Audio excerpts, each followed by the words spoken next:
একজন দেশের প্রথম সারির গণমাধ্যম কর্মী, অন্যজন নাটকে এই সময়ের উঠতি নায়িকা। একজনের ক্যারিয়ার 2 যুগেরও বেশি সময়ের, অন্যজনের মাত্র 5 বছর। বৃহস্পতিবার দুপুর থেকেই আলোচনায় সাংবাদিক শফিক আল মামুন এবং টিভি অভিনেত্রী সাদিয়া আইমান। উপলক্ষ উঠতি এই নায়িকার একটি স্ট্যাটাসে সাদিয়া আইমান অভিযোগ করেন, মাইক্রোফোন ঠিক করার সময় অনুমতি ছাড়া গোপনতার ভিডিও ধারণ করেছে শফিক আল মামুন। কিন্তু ভিডিওতে যা দেখা গেল তাতে এই দৃশ্য অনুমতি ছাড়া বিষয়টি একেবারেই মিথ্যা অভিযোগ।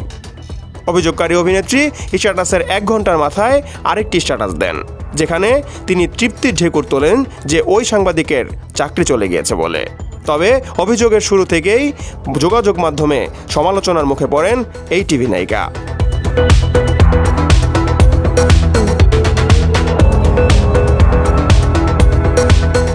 ডেইলি স্টারের সাংবাদিক ও গীতিকার জাহিদ আকবর তার স্ট্যাটাসে লিখেছেন, যেটা একসঙ্গে বসে সমাধান করা যেত সেটা চলে আসলো ফেসবুকে। শফিক আল মামুন যে গোপনে ভিডিও করতে পারে না সে বিশ্বাসের কথাও লিখেন তিনি। শুধু গণমাধ্যম কর্মীরা সমালোচনা করেছেন তা নয়, অভিনয় শিল্পীরাও সোচ্চার হয়েছেন। সাদিয়া আইমানের এমন কাণ্ডে অভিনেত্রী শ্রাবন্তী পুরো বিষয়টি একটা দুর্ঘটনা মনে করে লিখেছেন, শফিক আল মামুন এমন মানুষ নন। আলোচনার মাধ্যমে বিষয়টি সমাধান করার কথা বলে এই অভিনেত্রী দুজনকে জানান শুভকামনা।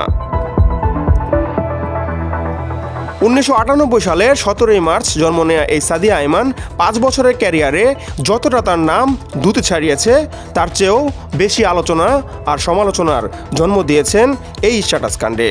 ঘুরে ফিরে সবার একটাই কথা, ভিডিওটি যেমন গোপনে ধারণ করা নয় তেমনই নয় আপত্তিকর। Hasibul Hossain Arnab, news 21 news desk.